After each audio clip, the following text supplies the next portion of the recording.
왜냐하면 그리스도인은 죄를 짓지 않는 사람이 아니라 이러한 자신의 죄를 인정하고 자신을 드러내라고 부추기는 옛 본성과 싸우는 사람이기 때문입니다. 안녕하세요. 바이블 TMI의 마카리오스입니다. 션이나 유재석 등 많은 연예인들은 어려운 사람에게 기부함으로 사회의 모범이 되기도 합니다. 이처럼 어려운 사람을 진정한 마음으로 도와주는 일은 단지 기독교뿐 아니라 일반 사람들도 높이 평가하는 행동입니다. 그러나 모든 사람이 기부를 진정한 마음으로 하지는 않습니다. 특히 이미지를 먹고 사는 연예인이나 정치인, 기업가 등은 기부를 자신의 이미지 메이킹을 위해 이용하기도 합니다. 얼마 전 결식 아동을 지원하는 군포의 한 중국집에서 5만 5천 원을 기부한 사람이 화제가 되었습니다. 많은 사람이 이 사람의 기부 사진을 보고 기부에 동참하기도 했습니다. 그러나 얼마 후 반전이 일어났습니다. CCTV를 확인했더니 5만 5천 원을 식탁 위에 놓고 사진을 찍은 후 실제로는 짜장면 값인 5천 원만 결제하고 나간 것이었습니다. 당연히 칭찬하던 여론은 순식간에 사기꾼이라며 비난으로 바뀌었습니다.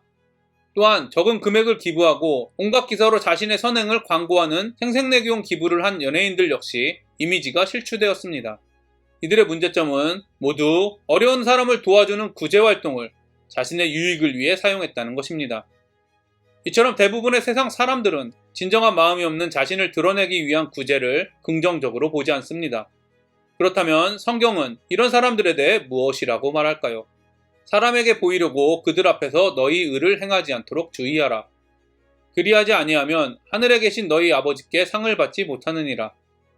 예수님은 사람들에게 보이기 위해 의를 행하지 말라고 하십니다.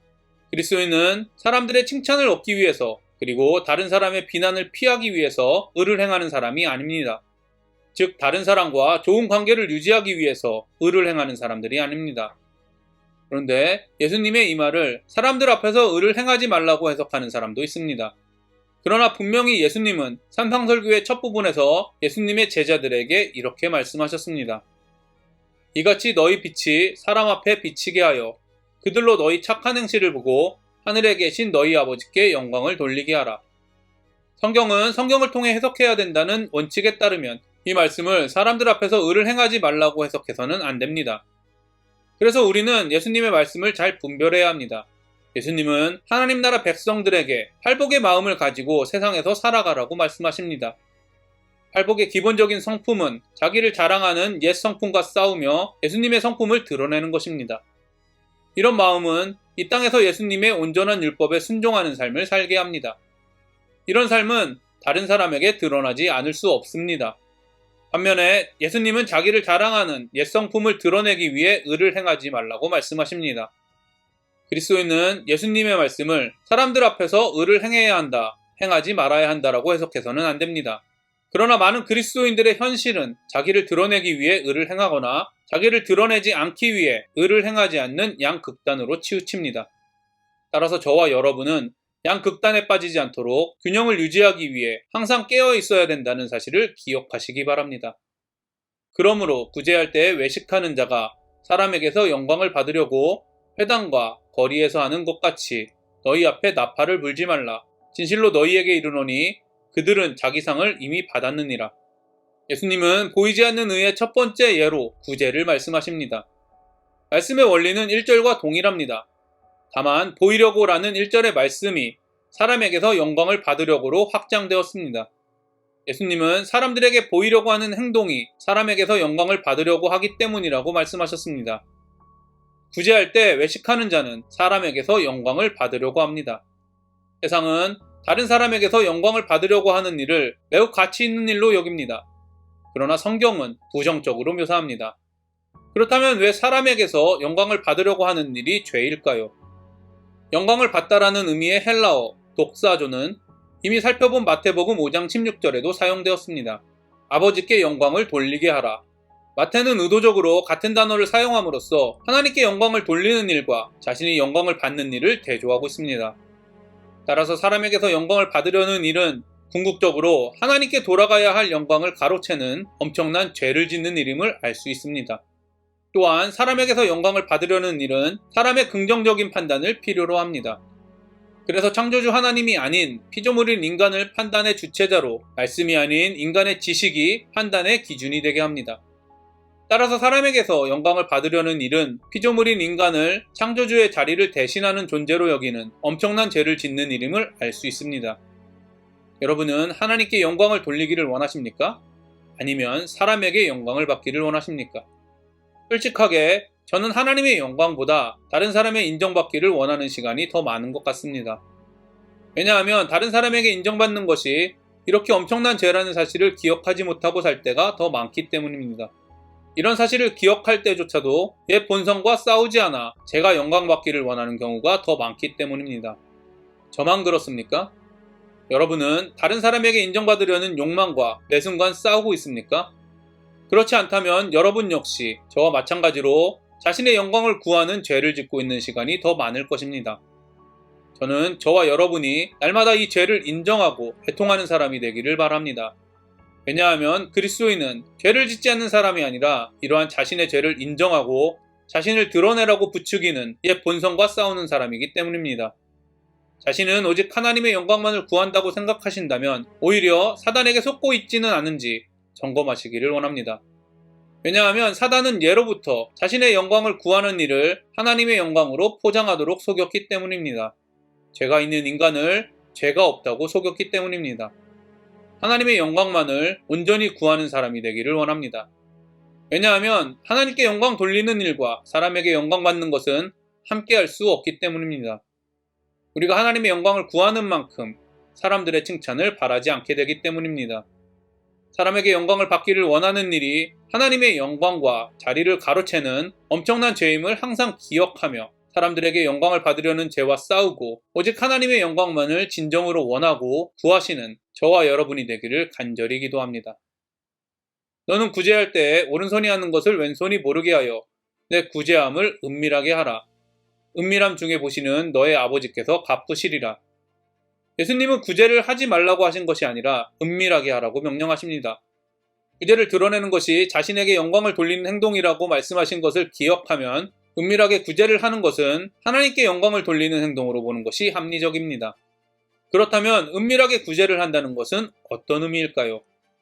많은 사람들이 이 말씀을 이렇게 해석합니다.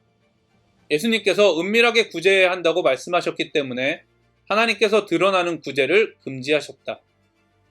그러나 사도행전 11장 29절 30절은 이렇게 기록되어 있습니다. 제자들이 각각 그 힘대로 유대에 사는 형제들에게 부조를 보내기를 작정하고 이를 실행하여 바나바와 사울의 손으로 장로들에게 보내니라. 바나바와 바울은 공개적으로 헌금을 모아 어려운 형제들을 도와주었습니다. 성경은 이러한 행동을 매우 긍정적으로 묘사하고 있습니다. 따라서 오늘 말씀을 구제는 은밀하게만 해야 한다라고 해석해서는 곤란합니다. 구제를 은밀하게 하든 대놓고 하든 사실 우리의 구제가 하나님 앞에서 공로가 될 수 없습니다. 의인은 오직 믿음으로 산다는 말씀이 있습니다. 구제, 더 나아가 우리의 의로운 행동은 행동 자체로 인정받는 것이 아니라 믿음으로 할 때 하나님께 칭찬받을 만한 것이 됩니다. 은밀하게 하는 것은 믿음으로 하는 것과 연관된 것입니다. 당연히 믿음은 우리의 소망이나 확신이 아니라 예수 그리스도를 믿어 새롭게 태어나 팔복을 소유했다는 믿음, 예수님과 성령님이 내 안에서 일하시고 있다는 믿음을 말합니다. 저는 계속 행위와 원리를 구분해서 말하고 있습니다. 왜냐하면 많은 사람들이 성경의 한 부분만을 가지고 자신의 입맛에 맞게 해석하기 때문입니다. 다시 한번 말씀드립니다. 개신교를 세운 종교개혁자들은 성경은 성경으로 해석해야 한다는 원칙을 가지고 성경을 해석했습니다.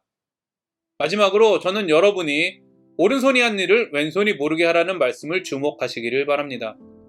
예수님과 성령님이 내 안에서 일하고 있다고 믿는 사람들은 자신에게서 나온 의로운 행동들을 자신의 공로로 돌리지 않습니다. 의로운 행동을 통해 자신의 영광을 받으려고 하지 않습니다. 자신에게서 나온 의로운 행동은 모두 내 안에 성령님이 하신 일이기 때문에 자신이 한 것은 아무것도 없다고 인식합니다. 더 나아가 그리스도인은 하나님의 기준으로 자신을 평가하기 때문에 의로운 행동을 했다고 생각하기보다 하나님의 기준에 미치지 못하는 부족한 자신의 행동을 생각하며 애통해야 합니다. 이것이 바로 왼손이 모르게 한다는 말씀의 의미입니다. 예전에 CGN TV에서 독수리 오영재라는 선교사님들을 소개하는 프로그램이 있었습니다. 그중 인도에서 40년 동안 선교하신 여성교사님의 인터뷰를 소개하겠습니다. PD에 40년 동안 선교하면서 어떤 것이 가장 기억에 남습니까? 라는 질문에 아이들을 더 사랑하지 못하고 더 잘해주지 못해 미안하다고 대답하시며 우시는 선교사님의 인터뷰는 아직도 잊혀지지가 않습니다. 여 선교사님은 주변 사람들에게 인정받는 분이셨습니다. 당연히 아이들을 사랑하고 잘해주신다고 인정받는 분이셨습니다. 40년 동안 아이들을 위해 헌신하신 분이었습니다. 그럼에도 불구하고 선교사님은 다른 사람들도 인정하는 자신이 한 의로운 일을 기억하지 못하고 더 사랑하지 못한 자신을 기억하며 애통해 하셨습니다. 저는 이 선교사님의 고백이야말로 왼손이 모르게 한다는 말씀의 실제적인 예라고 생각합니다. 그렇습니다. 저는 성령이 우리 안에서 일하시면 다른 사람들이 우리의 행동을 보고 인정하지 않을 수 없을 것이라고 믿습니다. 동시에 그 일을 행하는 우리는 더 사랑하지 못하고 더 도와주지 못한 것이 생각나 애통해함으로 자신이 한 일을 인식조차 하지 못하게 된다고 믿습니다. 저는 저와 여러분이 세상 사람들도 부정적으로 생각하는 진정한 마음이 없는 자신을 드러내기 위한 구제를 자랑하는 세상 사람보다 못한 사람이 되지 않게 되기를 바랍니다. 자신을 드러내려는 우리의 옛 본성을 항상 기억하고 하나님의 은혜로 한 행동을 너무 쉽게 자기의로 바꾸려는 욕망과 항상 싸우게 되기를 바랍니다. 또한 저와 여러분이 인도에서 사역한 여 선교사님과 같이 의로운 일을 행하고 있다고 인정받고 있음에도 불구하고 의로운 일을 하고 있다고 인식하지 못하는 성령의 지배를 받는 겸손한 그리스도인이 되기를 간절히 기도합니다. 오늘도 행복한 하루가 되시기를 바랍니다.